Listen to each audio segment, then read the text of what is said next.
buen domingo. Voy a conversar con el padre Alfredo Infante, sacerdote jesuita, coordinador de Derechos Humanos del Centro Gumilla, nada más y nada menos. Muy buenos días, Carlos. ¿Cómo está el Centro Gumilla en este momento? ¿Tiene todavía la misma fuerza que teníamos en el tiempo anteriores? Bueno, en este momento el Centro Gumilla tiene una acción social importante en casi todas las regiones del país, por lo menos en 20 estados, ¿no? Y respecto a lo que fue el Centro Gumilla al que tú te refieres de los años 70, 80, por supuesto que a lo mejor con un menor impacto público, visible, pero desde el punto de vista, diríamos, de la acción social, hoy creo que tiene mucho más raíces expandidas en distintos estados del país, ¿no? Y básicamente trabajando el tema de la cultura democrática tan necesaria en este momento en nuestro país, el fortalecimiento del tejido social también tan fragmentado y tan golpeado, y también todo el tema de la institucionalidad, ¿no? Yo creo que estamos, diríamos, en unos ejes estratégicos importantes, haciendo, diríamos, labor social de formación y de organización, en microcontextos, pero que se van fortaleciendo, diríamos, procesos comunitarios, sobre todo en temas de diálogo, ¿no? Tan importantes que los diálogos se den también en las bases sociales, ¿no? Y otro elemento en el que estamos entrando es el tema ecológico, ¿no? O sea, que todo el trabajo social que tiene que ver con el fortalecimiento del tejido social, con el trabajo por la cultura democrática y por la institucionalidad democrática, pues también toma en cuenta todo el tema del medioambiental, ¿no? Porque la casa común está hoy amenazada. Entonces creo que si se va haciendo todo un proceso, porque nosotros hablamos fundamentalmente de procesos, ¿no? De procesos sociales, para ir fortaleciendo esas dinámicas comunitarias que se vayan encontrando y vayan generando fuerza social en esta perspectiva de construcción del país. Creo que el tema socioambiental es muy importante. Y en ese diálogo, ¿qué papel juega el Estado con ustedes? Bueno, depende de los contextos, ¿no? Como te decía, el Centro Gumilla se encuentra expandido en distintas regiones del país, y las instituciones locales, municipales, gobernaciones locales, dependiendo los niveles, diríamos, de relación que tengan con las comunidades, pues allí se establecen diálogos fundamentales. En el interior del país ahorita hay una necesidad y una como voluntad en unas regiones más que otras de dialogar, de establecer como relaciones más de solidaridad, ¿no? Entonces, dependiendo, diríamos, las características de los gobiernos locales, pues se van dando como esos procesos de interacción y de diálogo y de apoyo, también de demandas, ¿no? Cuando no hay respuesta, yo creo que es muy importante el tema de la protesta social, que ayuda mucho también a evidenciar las grandes problemáticas, ¿no? La protesta ha disminuido. La protesta ha disminuido, ¿Significa que han mejorado las cosas o que ha habido atención a los problemas que se originaban en aquellas protestas? No, yo creo que ahorita estamos también yo creo que los niveles de represión que se vivieron en un momento en el país han generado, diríamos, por parte del cuerpo social, especialmente del tejido comunitario, como una lectura y una manera distinta de afrontar, de no exponerse tanto, ¿no? Entonces, en cierto sentido, creo que eso también ha tenido una incidencia importante, ¿no? Pero creo que hoy estamos, como yo siempre lo he venido diciendo, hoy más que nunca el Estado se ha venido encogiendo, y al Estado encogiéndose en los temas fundamentales como son la salud, la educación y los servicios públicos, y se está yendo hacia una privatización que está excluyendo a mucha gente, creo que hoy más que nunca hay más motivos para protestar en muchos lugares, solo que creo que el tema de la represión, como decía el cantautor Ali Primera, ¿no? El pueblo es sabio y paciente.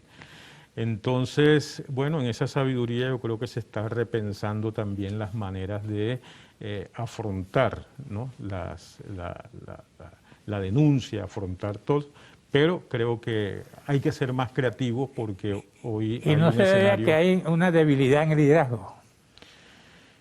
Bueno, sin duda alguna en Venezuela, como muchas veces lo hemos conversado, sí hay una fragmentación en el cuerpo social importante y hace falta, por supuesto, organizaciones, instituciones y liderazgo que puedan canalizar e interpretar, ¿no?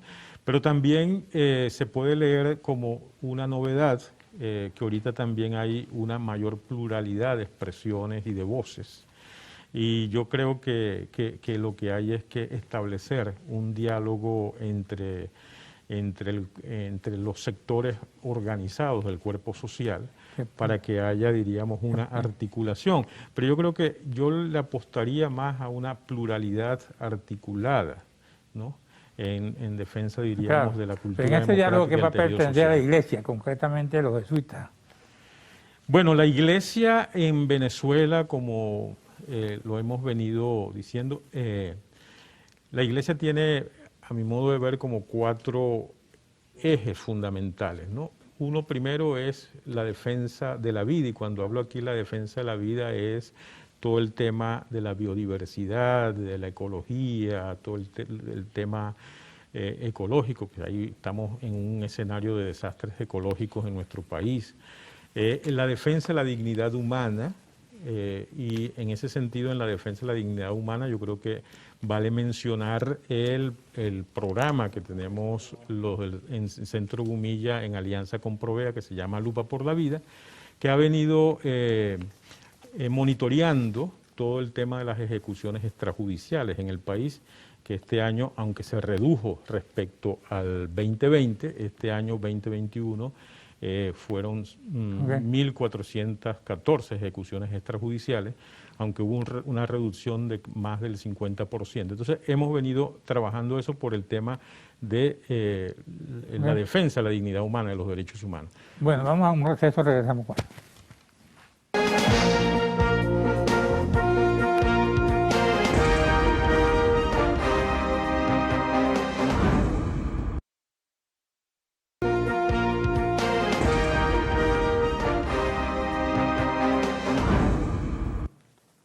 Adelante. Bueno, y los otros 2 ejes que te había mencionado, ¿verdad? Uno, el primero era la biodiversidad, la vida, la dignidad humana, el bien común, que tiene que ver con todo el tema de la construcción de la cultura democrática y la institucionalidad democrática. Nosotros siempre distinguimos entre cultura democrática e institucionalidad democrática, que aunque están imbrincadas, están recíprocamente necesitadas, es bueno hacer la distinción porque la cultura democrática tiene que ver, diríamos, con la cotidianidad, el modo como nos relacionamos cotidianamente, de modo que ese modo de relación sea a través del diálogo, escucha, buscar la solución de los problemas dialogados, negociados. Okay. Y por último, la fraternidad, que es otro absoluto del trabajo. Ese diálogo se produce en los sectores de la sociedad, pero no se produce entre, por ejemplo, los jesuitas y el Estado, o otras organizaciones y el gobierno. ¿Eso está ocurriendo? ¿O no está ocurriendo? ¿O no hay interés en eso? Mira, yo creo que la misión de la Compañía de Jesús no es tener un protagonismo como institución, sino creo que los jesuitas en Venezuela trabajamos en distintas áreas, y en esas distintas áreas nuestra misión es, diríamos, articular a la sociedad en función de eso y desde allí emprender diálogos. Por ejemplo, el tema educativo, ¿verdad? Entonces tenemos el movimiento Fe y Alegría, están los colegios, está la Asociación Venezolana de Educación Católica. Entonces, la Compañía de Jesús, su misión es, desde esas plataformas de la Iglesia, buscar, diríamos, los diálogos necesarios, el acuerpamiento necesario, las estrategias necesarias para hacer propuestas y dialogar Claro. desde ¿Usted la siente educación católica. que han tenido éxito esas propuestas? Bueno, si vamos como indicador, ¿verdad?, a la calidad de la educación hoy en Venezuela, que está muy golpeada, por supuesto que no ha habido éxito en relación al diálogo con el Estado. Sin embargo, creo que hoy todos los sectores tienen que también establecer una serie de diálogos internos para perfilar estrategias, aunque sean plurales, pero que haya como acuerdos en el cuerpo social. Yo creo que como cuerpo social podemos estar amenazados también de que esa fragmentación pueda hacerse más profunda y eso sí sería un riesgo muy grande. Entonces yo creo que la misión de la Compañía de Jesús no es actuar por sí sola, sino en las distintas áreas de trabajo donde nos encontramos inmersos, pues establecer con todas las personas y organizaciones interesadas en esas materias concretas, si es el área ecológica, si es el área educativa, si es el área de salud, pues establecer los acuerdos necesarios para fortalecer el tejido social, el cuerpo social y poder tener una fuerza social de cara a esos derechos concretos que están amenazados. ¿Ustedes sienten que hay un distanciamiento entre el Estado y la sociedad que ustedes representan? Yo creo que, por supuesto, como te decía, en estos últimos tiempos, creo que el Estado se ha reducido muchísimo y al reducirse muchísimo se han afectado derechos fundamentales. ¿Se ha reducido en qué? En la inversión social, ¿no? O sea, hoy el tema de salud, el tema de educación, la calidad de vida de los médicos, de las enfermeras, los trabajadores de salud, de los trabajadores de la enseñanza, a todos los niveles, eso implica, allí hay visiblemente una reducción de la inversión del Estado en cuestiones que tocan realmente los intereses y la calidad de vida de los más necesitados. De igualmente el tema de la alimentación. Yo creo que ahorita, por supuesto, respecto al año 2017-18, hoy hay mucho más movimiento de mercancías, de consumo, pero hay una desigualdad, el acceso no es lo mismo, hay unos niveles de exclusión muy grandes. Hoy se habla de que el país se está arreglando. Yo lo que creo es que está emergiendo un nuevo modelo de Estado mucho más encogido, que está excluyendo una cantidad de gente, y quienes están participando, diríamos, de esta nueva relación del Estado, de este nuevo modelo de Estado que está emergiendo, están bien, pero hay una exclusión social muy grande. Ahora, ¿cómo se explica que se encoja un Estado que más bien está interesado en proyectar su trabajo a la obra social, a los sectores sociales del país, pues? Bueno, eso es una paradoja, creo yo, de este tipo de modelos que ideológicamente se proclaman a favor del pueblo, pero que en la práctica, en la praxis concreta, terminan, diríamos, reduciéndose en aquello que favorece más al pueblo, y lo que sí se ha fortalecido ha sido la lógica, diríamos, represiva, ¿no? Por eso el tema de las protestas, ya hay que buscar unas nuevas estrategias de denuncia y acción. Pues la protesta es un derecho, pero los niveles de represión han llevado, diríamos, a un aprendizaje y a una reelaboración de los mecanismos de protesta. Entonces, creo que ha habido un encogimiento. ¿Pero cómo se observa esa protesta, pues, esa represión? ¿Dónde? ¿Cómo? ¿Cuándo? Bueno, fíjate, nosotros, como te decía, en el programa de Lupa por la Vida, que es una alianza en derechos humanos de Provea y el Centro Gumilla, que se llama Lupa por la Vida, hemos venido monitoreando presuntas ejecuciones extrajudiciales. Y el año 2021 hubo alrededor de 1.414 ejecuciones extrajudiciales que tienen que ser investigadas. Eso significa que hay un nivel de represión muy alto. O sea, en un país donde hay, aún reduciéndose respecto al año anterior, hay una cifra alarmante de 1.414 presuntas ejecuciones extrajudiciales, eso significa que los niveles de represión por parte del Estado son muy grandes. Y lo tremendo Pero es que la mayoría, que la mayoría de estas ejecuciones son en contextos populares. Y ahí vamos a lo que tú planteabas, ¿no? También decía, bueno, si es un gobierno para los pobres, supuestamente, ¿qué pasa? Bueno, que se está criminalizando y se está ejecutando a gran parte de los jóvenes. Entonces, ser joven en un barrio pareciera ser que es muy, muy riesgoso, ¿no? Y esas ejecuciones que usted señala no tienen castigo, no son perseguidas, no actúa la Fiscalía, los organismos interesados en acomodar la sociedad desde el punto de vista de la delincuencia, pero del abuso de la autoridad. Ahí justamente entramos a un tema que es la impunidad, ¿no? Yo creo que hay unos niveles de impunidad muy altos y esos niveles de impunidad, bueno, obedecen a falta de investigación. Las organizaciones de derechos humanos lo que exigen es que las instituciones cumplan su misión de, si es la Fiscalía, de investigar y de llevar, diríamos, a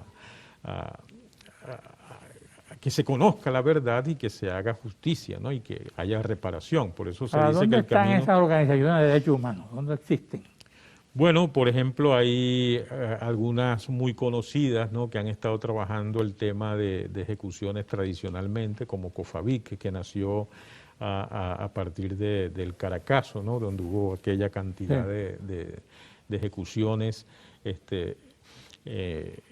en ese 27 de febrero fatídico, ¿no? Está también Provea y ahorita están surgiendo también organizaciones en el interior del país, porque en el interior del país hay mucha arbitrariedad policial también. ¿Dónde estaba el padre cura, el padre Infante, cuando el Caracazo? ¿Se quedó allá en La Vega? Bueno, no, yo cuando estaba en aquel tiempo yo estaba en Caracas estudiando filosofía en la Universidad Católica. Sí, pero fuimos junto con otros compañeros jesuitas, fuimos detenidos en la calle, porque bueno, yo tenía un afro y aquí el patrón, curiosamente, es que un joven moreno de barrio es siempre sospechoso, ¿no? Entonces, en aquel momento nos golpearon. Y mientras nos golpeaban nos decían que éramos comunistas. ¿Tú vienes de un barrio inicialmente? Yo nací en Maracaibo, en un barrio, sí, en un barrio con una tradición organizativa importantísima, también acompañado por un jesuita, el padre Acacio Velandria. ¿Por qué llega a ser jesuita? Damos un receso, te hago la pregunta.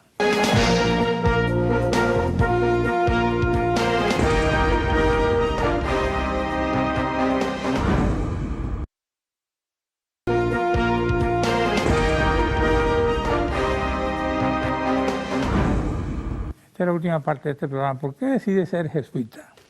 Bueno, yo creo que lo primero... ¿Desde cuándo? ¿Cuándo nace en tu concepción? Lo primero, yo creo, mi primera vocación fundamentalmente es ser un educador cristiano. Yo nací en un hogar donde mi mamá era una maestra de escuela de barrio que enseñaba a los niños a leer y escribir y también le daba su catequesis, aunque para entonces no había iglesia. Después llega un padre, el padre Acacio Velandria, en el barrio donde me crié, en el barrio Bolívar, y allí él comienza un proceso organizativo de iglesia muy bonito, muy participativo. Y bueno, yo desde niño comienzo a crecer en ese ambiente eclesial. Eso no significa que mi vocación venga desde niño, sino que fui aprendiendo a hacer iglesia desde niño. Después estudio educación en Fe y Alegría, soy el primer jesuita egresado de Fe y Alegría, comienzo a participar en la educación popular y mi proyecto era ser un educador popular cristiano. En ese proceso de estar trabajando en los barrios periféricos de Maracaibo, en Fe y Alegría, pues a mí me nace el deseo de ir a más, ¿no? Y la fe siempre ha sido un eje transversal en mi vida, mi relación con Jesús. ¿Quién influyó en ti? Yo creo para llegar donde estás y para comenzar la misión de jesuita. Bueno, yo creo que en primer lugar los valores familiares, mi mamá, mi papá, la fe, el trabajo social, eso viene desde la familia. Después la comunidad donde crezco, que también es una comunidad que comienza a organizarse en torno a la defensa de los derechos humanos y de los servicios públicos, de mejorar las condiciones de vida. Después mi vocación como educador también, de trabajar con los más excluidos a nivel de educación, desde Fe y Alegría. Y figuras claves, pues está, bueno, mi mamá, las hermanas del Santo Ángel y un padre jesuita que ya murió, el padre Ignacio Huarte, junto con el padre Acacio Velandria. Creo que fueron figuras claves en mi vida de cómo desde la fe uno puede trabajar con una mayor libertad siendo sacerdote, ¿no? Y así entró a la Compañía de Jesús y ahí entro en un proceso de formación donde para mí el trabajar y estar y convivir en medio de zonas populares para mí es fundamental, ¿no? Primero porque nuestro Señor Jesucristo pues nació en las afueras, en la periferia, anunció su buena noticia desde la periferia, para todos, pero desde la periferia, bueno, yo creo que ese es el camino que la Iglesia tiene que caminar desde los excluidos sociales y desde allí con todos, en solidaridad con todos, ir pensando el reencuentro de la humanidad, la fraternidad de los hijos e hijas de Dios. En ese oficio, en esa profesión o en esa trayectoria suya, ¿por dónde anda Judas? ¿Por dónde están? Judas, Iscariote, no hay. Bueno, mira, yo creo que el día en Semana Santa hay un día donde aparece el tema de la relación de Jesús con Judas, ¿no? Entonces yo una de las cosas que le decía a la gente es decir, miren, no veamos que Judas es algo que quedó en el pasado, no veamos tampoco a Judas como algo externo a nosotros. Judas es la posibilidad de la condición humana, cuando la condición humana no pone su centro en el Señor, sino en la vida, en la fraternidad, sino cuando negocia con la vida, o sea, todo lo que mercantiliza la vida, eso es Judas, ¿no? Entonces creo que eso es una tentación constante en cualquier estrato social. ¿Tú me estás diciendo que los empresarios son Judas? No. Estoy diciendo que es una tentación de la condición humana. O sea, sea quien sea. Siempre, la ambición. Si hay esas dinámicas de comercializar la dignidad humana, eso es lo que hace Judas. O sea, Judas vende, no solo traiciona, sino que traiciona vendiendo a Jesús. O sea, le pone precio a la vida de Jesús. Entonces, claro, porque había quien lo comprara. Claro, entonces son las mismas dinámicas, las dos caras de la misma moneda. Entonces, siempre que hay esa posibilidad de que alguien le ponga precio a la vida de alguien, esa es la dinámica de Judas que se está imperando. ¿Y aquí está empeorando esa dinámica en este momento en la sociedad venezolana? Bueno, mira, yo creo que hay una serie de dinámicas ocultas, no solamente en la sociedad venezolana, sino en la sociedad global, como son la trata de personas, la trata de órganos, el reclutamiento de niños para la guerra en bandas o en guerrillas. Toda esa comercialización de la vida humana, esa esclavitud de la vida humana, del ser humano, eso son dinámicas para mí de Judas, ¿no? Entonces creo que sí está ese... Y Jesús representa, como lo decía en un escrito en Semana Santa, el justo inocente, ¿verdad? Jesús fue un hombre justo, inocente, que se entregó por amor y terminó siendo sacrificado vendido por Judas, pero sacrificado por los poderes, ¿no? Entonces yo creo que toda reacción a la buena nueva de Jesús, que es la fraternidad, el que nos reconozcamos como hermanos, bueno, eso está siempre pendiente. ¿Tú notas que ahora hemos aumentado esa posibilidad de reconocernos como hermanos? que las cosas desde ese punto de vista social han mejorado Mira, en el país? yo en el lugar donde estoy, que es una zona popular, yo estoy notando un anhelo profundo, y eso te lo decía antes de entrar al programa, en Semana Santa, un anhelo profundo de reencontrarse, de convivir, de reconocernos mutuamente, pero creo que también al mismo tiempo hay muchas heridas que impiden que ese reencuentro se dé. Entonces yo creo que tenemos que plantearnos seriamente. ¿Y esas heridas cuáles son? ¿Dónde se provocan? Bueno, las heridas tienen que ver muchas veces con las arbitrariedades del poder, ¿no? O sea, nosotros, por ejemplo, creo que en Venezuela tenemos que entrar en un proceso importante de justicia transicional también, ¿no? O sea, ahorita hay muchos presos políticos, hay torturados, hay esto, pero también hay que decirlo que en los tiempos de la democracia también los hubo. Ahí están las masacres de Yumar, están las masacres del Amparo, o sea que el Caracazo. Entonces creo que todo eso son heridas que están abiertas en el inconsciente colectivo del pueblo venezolano y que para reencontrarnos de una u otra manera tenemos que reconocer también que todos estamos heridos, ¿no? Que todos estamos heridos y que todos necesitamos cicatrizar nuestras heridas para reencontrarnos con el demás. Y esos son procesos muy lentos, pero a los que hay que apostarle. ¿Qué papel tiene la Iglesia en esto? Bueno, ¿Tiene alguna clase de culpa? ¿Ha faltado liderazgo en la Iglesia para canalizar la sociedad hacia un destino mejor? Mira, y se ocurren estas cosas que usted nombraba. La misión de la Iglesia es clave. La Iglesia tiene una vocación de madre y la madre busca el reencuentro de los hijos, ¿no? Y en ese sentido, y cura las heridas de los hijos. Pero también es decir, bueno, la Iglesia también está hecha por seres humanos, también dentro de un contexto. Nosotros no somos una cápsula, estamos también atravesados y heridos. Y bueno, también tú sabes todas las heridas abiertas que hay también en el seno de la Iglesia, también por abusos de poder dentro de la Iglesia, por temas de la pederastía tan dolorosa, elementos tan dolorosos. Entonces, bueno, tenemos una misión de sanar la sociedad, de hacer el reencuentro, pero también tenemos que reconocer que somos parte de esta sociedad, de esta herida, de esta enfermedad. Hay pecadores, y el Papa lo reconocía, ¿no?, en estos días. Y ha tomado algunas medidas contra algunos sacerdotes que han violado las normas. Si algo ha hecho, católicas, si algo o religiosas, diría yo. Si algo se ha hecho en la Iglesia desde Benedicto XVI y ahora Francisco, ha sido, diríamos, destapar las heridas de la Iglesia, las llagas de la Iglesia, ¿no?